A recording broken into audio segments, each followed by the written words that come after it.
Langkah-langkah menulis biografi. 1. Memilih tokoh atau sosok. Yang kedua, menentukan teknik pencarian data. Yang ketiga, mencari data tentang tokoh. Yang keempat, memilah data yang relevan dengan tokoh. Yang kelima, menyusun kerangka tulisan. Yang keenam, mengembangkan kerangka menjadi bentuk biografi.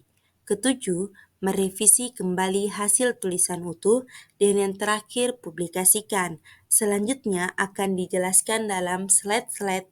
Memilih tokoh atau sosok. Pemilihan tokoh atau sosok menjadi penting. Tokoh yang dipilih tentu bukan sosok atau tokoh yang biasa saja. Tokoh yang dipilih harus memiliki kisah hidup inspiratif dan bermanfaat, atau sebagai bahan pelajaran hidup untuk pembacanya. Untuk itu, kalian dapat terlebih dahulu membuat daftar nominasinya. Diskusikan dengan teman-teman sekelompok. Pilih salah satu tokoh yang dirasa paling tepat sesuai dengan hasil diskusi. Sebagai contoh, beberapa tokoh pahlawan nasional dapat menjadi pilihan. 2. Menentukan teknik pencarian data. Kalian perlu menentukan teknik pencarian data untuk memastikan cara yang digunakan cukup efektif dan efisien. Teknik yang dapat digunakan misalnya melalui wawancara, telaah dokumen, pengumpulan video, foto, dan hasil rekaman. Kalian dapat menentukan lebih dari satu teknik untuk mendapatkan hasil yang lebih komprehensif. Lakukan perencanaan agar kegiatan pencarian data lebih terarah.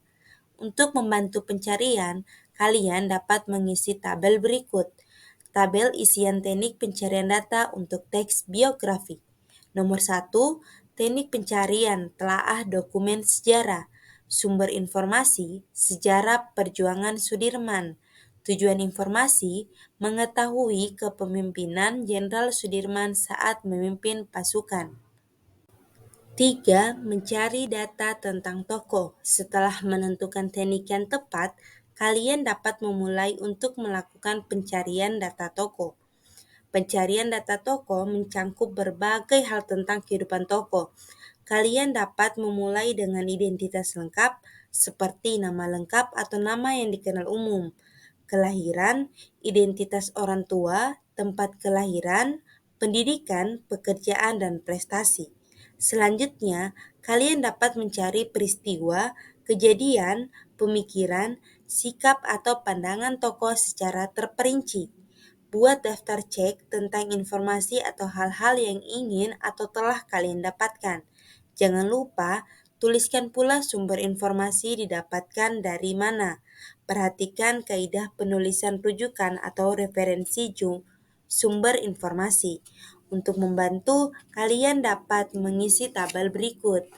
Tabel isian cek informasi tentang tokoh. Nomor 1, informasi yang didapatkan. Riwayat kedua orang tua. Silahkan checklist.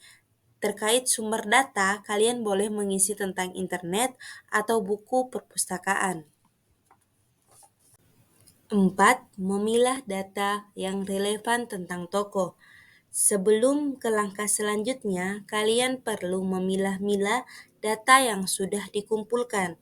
Petakan menjadi sebuah alur yang jelas dan menarik. Tidak semua data yang ditemukan dapat digunakan untuk bahan menulis biografi. Cari data yang benar-benar penting, menunjukkan keunggulan atau keistimewaan tokoh, dan bermanfaat untuk pembaca. 5. Menyusun kerangka tulisan. Langkah selanjutnya adalah menyusun kerangka teks biografi yang akan ditulis. Kerangka dapat mencangkup hal-hal yang akan dibahas. Strukturnya terdiri atas bagian orientasi, masalah atau peristiwa penting, dan reorientasi. Lebih rinci, kalian dapat menuliskan ide pokok dan ide penjelas masing-masing paragraf. Kalian dapat menyusun perencanaan biografi dalam isian tabel berikut. Tabel isian rencana penulisan biografi, struktur orientasi, ide pokok seperti riwayat kelahiran dan pendidikan tokoh, Ide penjelasnya ada nama orang tua tokoh, cerita tentang kelahiran tokoh, bahkan pendidikan yang ditempuh sejak sekolah dasar hingga perguruan tinggi.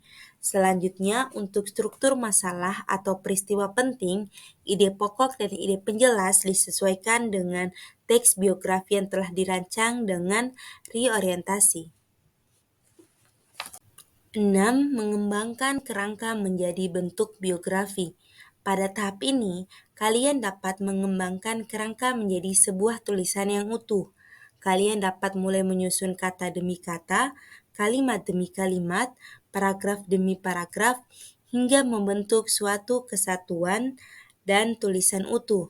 Dalam hal ini, perhatikan baik-baik pilihan kata, struktur kalimat, hubungan antar kalimat, kepaduan antar paragraf, dan kesatuan gagasan dalam paragraf.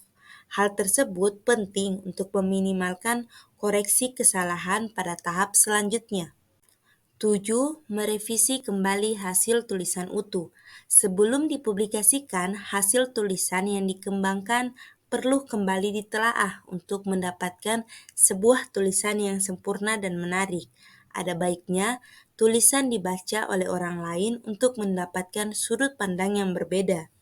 Revisi atau perbaikan tulisan mencangkup beberapa hal, yaitu diksi atau pilihan kata, penulisan tanda baca, penulisan kata serapan, struktur kalimat, paragraf, dan sebagainya.